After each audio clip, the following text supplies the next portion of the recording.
Mr. Anime. Mr. Anime, otherwise known as Trey Eric Sessler or Lenscap Productions, was a YouTuber who, prior to 2012, uploaded reviews of anime. Despite the fact that he never had what many would consider to be an enormous amount of success on the platform, he did help pave the way for many anime-themed content creators on YouTube. But in addition to being a fan of anime, he also had another love: serial killers and mass murderers. Over the years, Trey would allow this obsession to bleed into his anime content as he collected and reviewed guns on the channel. There are of course plenty of responsible gun owners, including those who make gun-related content on YouTube. But as it was later determined Trey was using buildings as target practice in the middle of the night, it is clear that he was not one.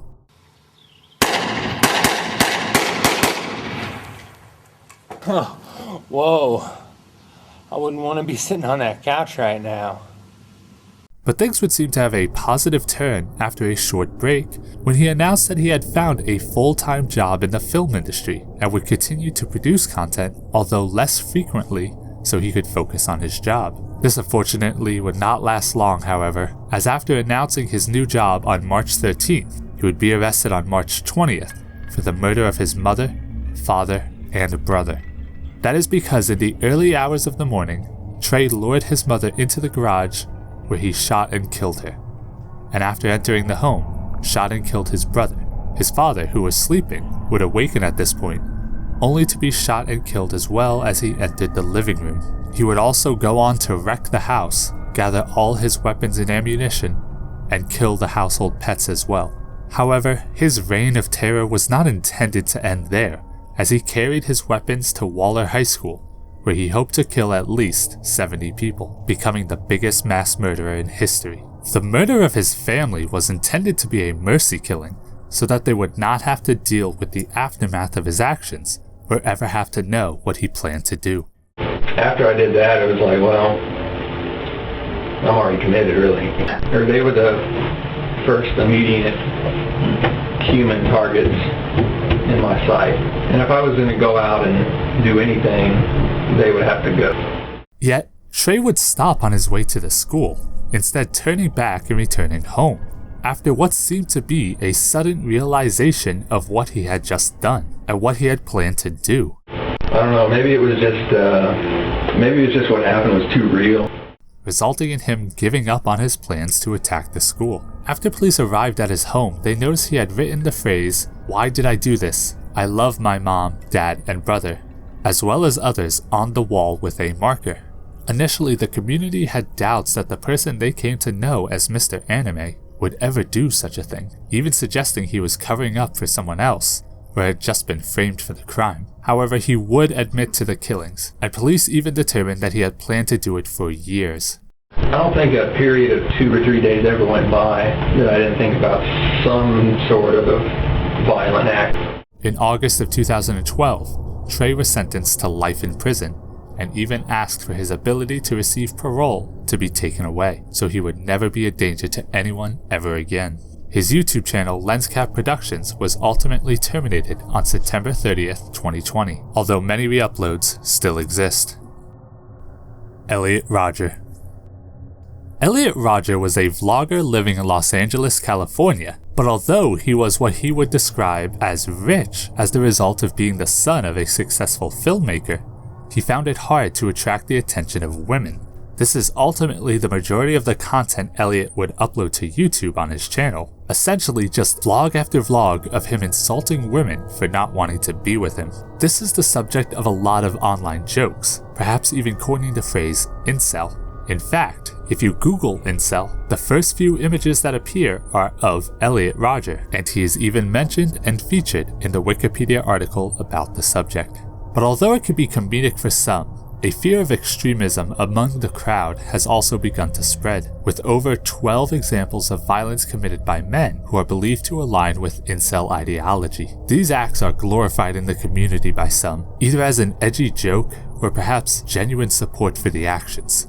Whether or not Elliot self-identified as such, he would be added to the list after uploading a video to YouTube entitled Elliot Roger's Retribution, another vlog, However, this time describing his plans to attack and punish women and men, both for rejecting him and living a better life than him. On May 23rd, 2014, when this video was uploaded, Roger had already begun to make true on that promise by stabbing 19-year-old George Chen, 20-year-old James Hong, and 20-year-old David Wang to death in his apartment. It is believed he killed each man at separate times. After going to a local coffee shop, Roger would upload the retribution at 9:17 before emailing a manifesto to his therapist, parents, and friends. This manifesto was over 100,000 words long and talked about how he had been in therapy since the age of 8, had chosen to stop taking his medication, and why he felt such disdain towards women for rejecting him. Upon receiving it, his parents contacted the police.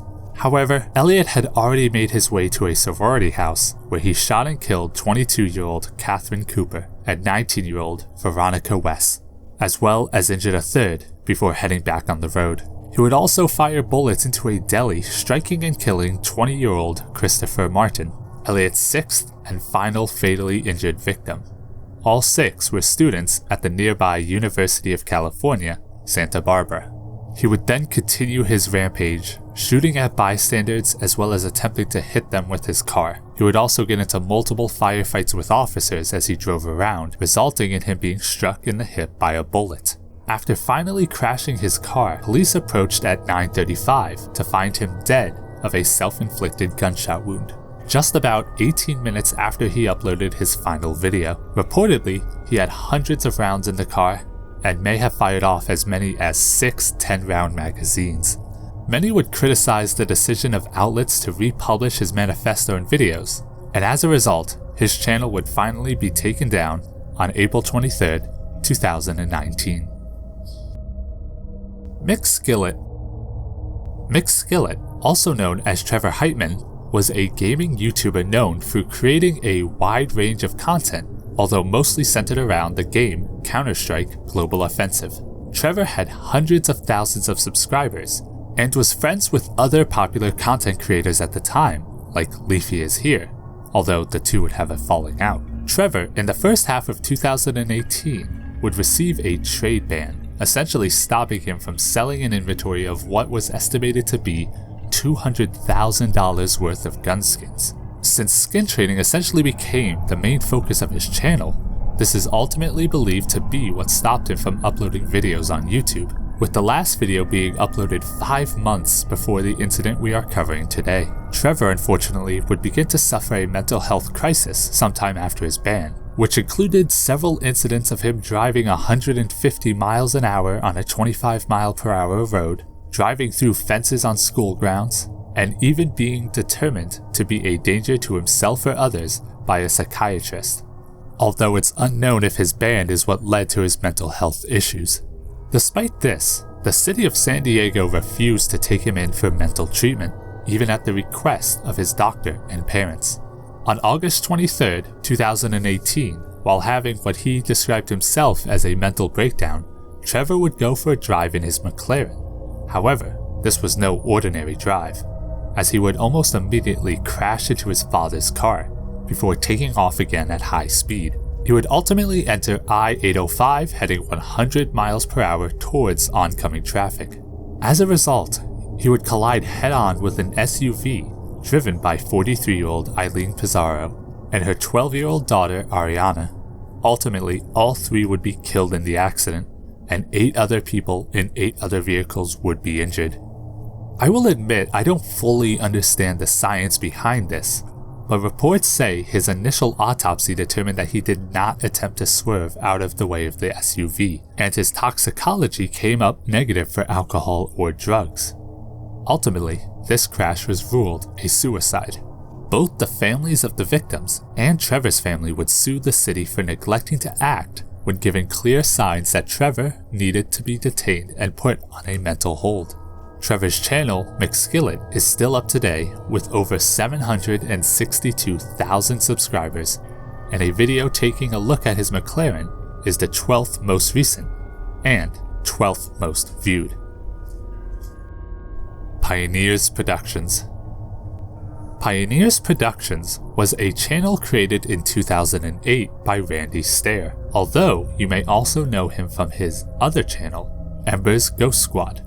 After he would start out randomly creating vlogs, skits, or let's plays, he would never really find major success, even when he was featured in a video by mega creator Ray William Johnson. Alright, a couple of interesting things about this. One, the kid who originally posted this actually vlogs regularly on YouTube, which usually isn't the case for people who post these videos. And good for him, you know? Someone gets hurt in his grandpa's yard and he's like, F it, I'm gonna post this shit on YouTube right next to my vlogs.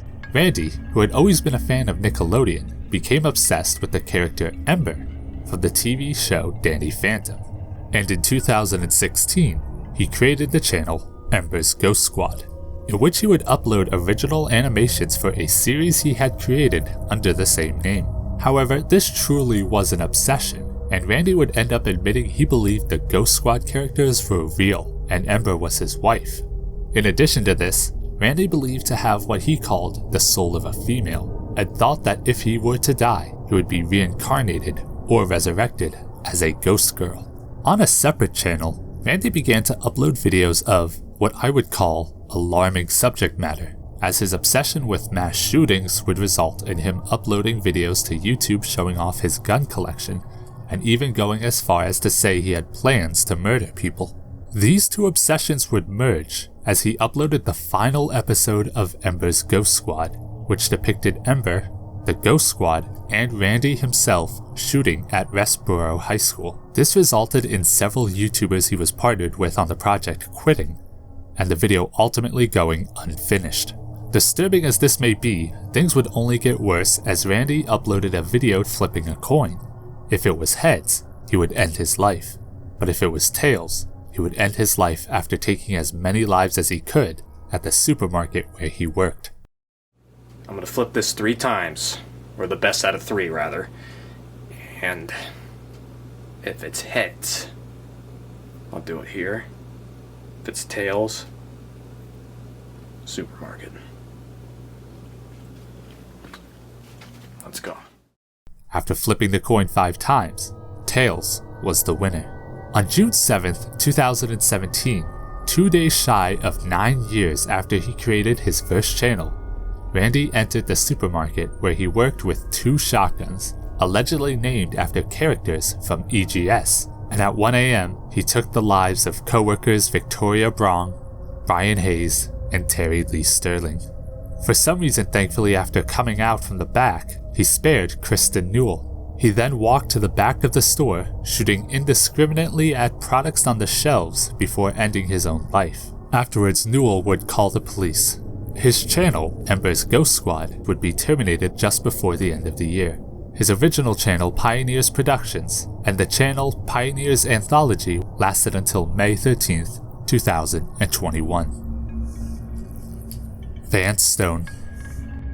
Vance Stone, also known in real life as William Atchison, was an American YouTuber from Aztec, New Mexico. He regularly posted videos online recreating scenes from mass shootings like Virginia Tech, Sandy Hook, and Red Lake in popular video games like Garry's Mod. It was actually this content that caused William to make a name for himself in the true crime community, with William saying himself some videos would have millions of views and tens of thousands of comments. This content, however, would be flagged by multiple systems, either getting his channel terminated or by, as he would explain, getting every video he uploaded banned in the majority of countries in Europe. All said and done, I see 11 channels believed to be owned by William, 5 of which have been terminated by YouTube, 2 without any content, and the rest with a random assortment of vaguely critical, offensive, or racist content. For example, a video entitled $1 Million Extreme White Genocide, which appears to be a re-upload of a comedy skit from a TV show about the disappearance of white people in exchange for Asians or gay individuals inheriting the earth, in a kind of funny old PSA style. I have no doubts that the original creator was attempting to be satirical, but in the context of who uploaded it, I feel it takes on a new meaning, especially since 3 other videos on the channel contain slurs or offensive language in the titles. So while I was editing this, I actually discovered that the TV show was called $1 Million Extreme and was created by Sam Hyde. However, the show was not renewed for a second season after he was accused of being associated with the alt-right. When asked if he was racist, he said he was probably as racist as the average person, but also donated $5,000 to the founder of a neo-Nazi website for his legal fees. So maybe satire, maybe not. One last video uploaded by William would be one where he talks about the videos he was forced to take down as the result of the censorship that allegedly started taking over the internet at the time. In this video, he uses several derogatory terms as well. After this video, however, William would not have very much, if any, major contribution to YouTube over the next year, as he worked at a nearby Conoco gas station. That is, however, until December 7th, 2017, when he would disguise himself as a student and enter Aztec High School with a 9mm Glock 19 hidden in his backpack. Sometime around 8 o'clock, he began firing his weapon, killing 17-year-old Casey Marquez and 17-year-old Francisco Fernandez. William would be chased by a custodian shouting "active shooter," and teachers, like Katie Potter, were barricading their doors with as many students as they could safely get inside. However, not long after, William would take his own life. After police investigated William's house, they would find a note with his planned timeline of events. 1 to 6:20, work, 6:20 to 7, pack up, 7 to 7:30, prep, 7:30 to 8, walk, and 8 o'clock, die. They also found a short note saying, "Work sucks, school sucks, life sucks. I just want out of this shit." What is truly disturbing is while we have seen a lot of people posting alarming things online before committing terrible crimes, we are frequently left to wonder why law enforcement or other officials did not investigate. But William was actually approached by an FBI agent after asking on Steam about where he could find cheap assault weapons for mass shootings. He managed to convince the agents, however, that he was just trolling. Perhaps the strangest thing about his YouTube channels is that the one that posted the update to his alleged battle with censorship would upload 2 more times after his death. One 10-second clip from The Sims 3 entitled "Alexander Benjamin Sims 3 Mod 11 months after the attack," and a clip from the film 8mm, uploaded almost 2 years after the attack. This means one of 2 things. Either the channel is being operated by someone other than William, or William had scheduled these videos to be uploaded years after he was already dead. However, I watched both videos and failed to see any sort of significance or reference to the attacks. And to be honest, I don't even know who Alexander Benjamin is. But if you happen to know, or think I may have missed something, let me know down in the comments below.